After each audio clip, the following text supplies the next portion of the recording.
এটা দেখেন, আমি আপনাকে একটা কথা বলছি, এটা তো দীর্ঘদিনের ডিমান্ড।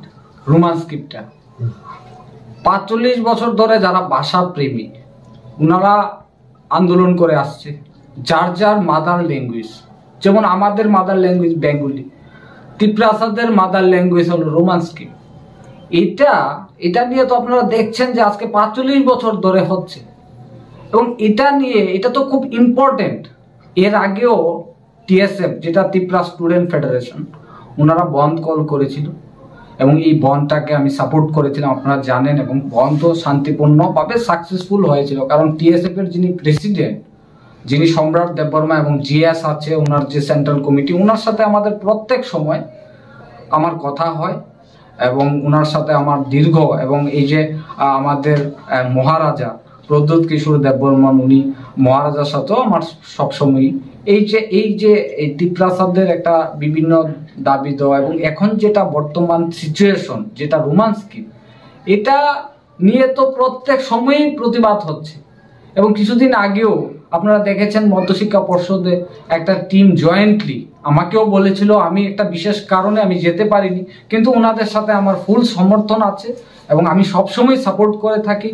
এটা যার যার মাদার ল্যাঙ্গুয়েজ, যেমন তিপ্রাসাদের মাদার ল্যাঙ্গুয়েজ এটা রোমান হরফে, যার যার হরফে যে লেখ, এটা বাংলাতেও থাকুক, তিপ্রাসাদের রোমান স্ক্রিপ্টে থাকুক, কোনো আপত্তি নেই। এবং এটাকে তো আমরা সবাই মিলেই এটা সাপোর্ট করি, তাতে কোনো অসুবিধা নেই। কারণ এটা কেন করছে না ইন্ডিয়া গভর্নমেন্ট? এটা করা উচিত। এবং আগামী কালকেও মহারাজা একটা বিশেষ করে রোড ব্লকেজ করছে, এবং এটা শান্তিপূর্ণভাবে হবে। মহারাজার সাথেও আমাদের কথা হয়েছে, এবং এটা শান্তিপূর্ণভাবে রোড ব্লকেজ হবে। এবং টিএসএফ, যেটা non political Tripura student federation, ওনারা স্ট্রাইক কল করেছে, এবং এটা ফুলফিলভাবে সাপোর্ট করা দরকার। কারণ যার যার মাদার ল্যাঙ্গুয়েজ যে এটা নিয়ে আজকের থেকে নয়, যে এই না যে 1 বছর ধরে এটা প্রটেস্ট হচ্ছে, আজকে দীর্ঘদিন ধরে এটা হচ্ছে, প্রায় 40-45 বছর ধরে এটা প্রটেস্ট হচ্ছে। এবং এটাকে সবাই মিলে যার যার ল্যাঙ্গুয়েজ এটাকে সাপোর্ট করা দরকার। এবং আমি ব্যক্তিগতভাবে এবং আমাদের যারা ছাত্ররা আছে, কারণ ছাত্র যুবকরা আছে, সবাই আমরা এটাকে সাপোর্ট করি, তাতে কোনো প্রবলেম নেই। এবং আগামী দিনেও সেটা করব, যা হয় দেখা যাবে। এবং ইন্ডিয়া গভর্নমেন্টকে আমরা বলবো যে এই যে ডিমান্ডটা, এটা খুব সেন্সিটিভ এবং এটা অতি সত্বর করা দরকার আমি মনে করি। দেখুন, ভাইলেন্সের কথা, এই যে ভাইলেন্সের বিষয়টা, এটা কেন হতে যাবে?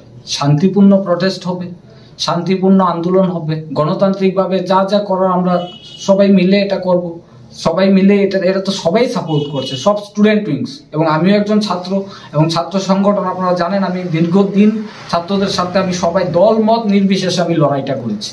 যে আমি এখানে দেখিনি কে এখানে বিজেপি করে, কে সিপিএম করে, আপনারা জানেন যে কে অন্য পার্টিতে, আমি এটা দেখিনি। আমি ছাত্রদের সাথে লড়াই করেছি এবং দলমত নির্বিশেষে আমি লড়াই করেছি, এবং আগামী দিনেও সেটা করব। আগামী দিনেও ছাত্রদের স্বার্থে আমি সেটা করব, এটার কোনো আপত্তি নেই। এবং শান্তিপূর্ণ, আমি বলবো যারা গণতান্ত্রিকভাবে আন্দোলন করছে, শান্তিপূর্ণভাবে এটা প্রটেস্ট করা, এবং আমরা ইন্ডিয়া গভর্নমেন্টের কাছে আমাদের যে ডিমান্ড, এই ডিমান্ডটা আমরা পৌঁছানোর জন্য আমরা শান্তিপূর্ণ প্রটেস্ট করছি।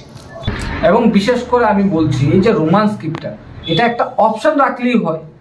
ধরুন বাংলাতেও রাখা উচিত, এবং এই যে রোমান স্ক্রিপ্ট, এই যে হরফগুলি, এটা রাখা উচিত, কোনো আপত্তি নেই। হরফগুলো, এটা বলছি না যে রোমান স্ক্রিপ্টেই লিখতে হবে। একটা এই যে একটা প্ল্যাটফর্ম, এটা করে দিলেই হয়ে যায়। স্ক্রিপ্টটা এটা বাংলাতে করলেও কোনো আপত্তি নেই, হয়ে গেলেই তো হচ্ছে। তো এটা কেন হচ্ছে না? আজকে 45 বছর ধরে ডিমান্ডটা হচ্ছে, এটা কেন পূরণ হবে? এবং এটা দলমত নির্বিশেষে সবাই মিলে এই গণতান্ত্রিকভাবে আন্দোলন করাটা উচিত আমি মনে করি। Thank you.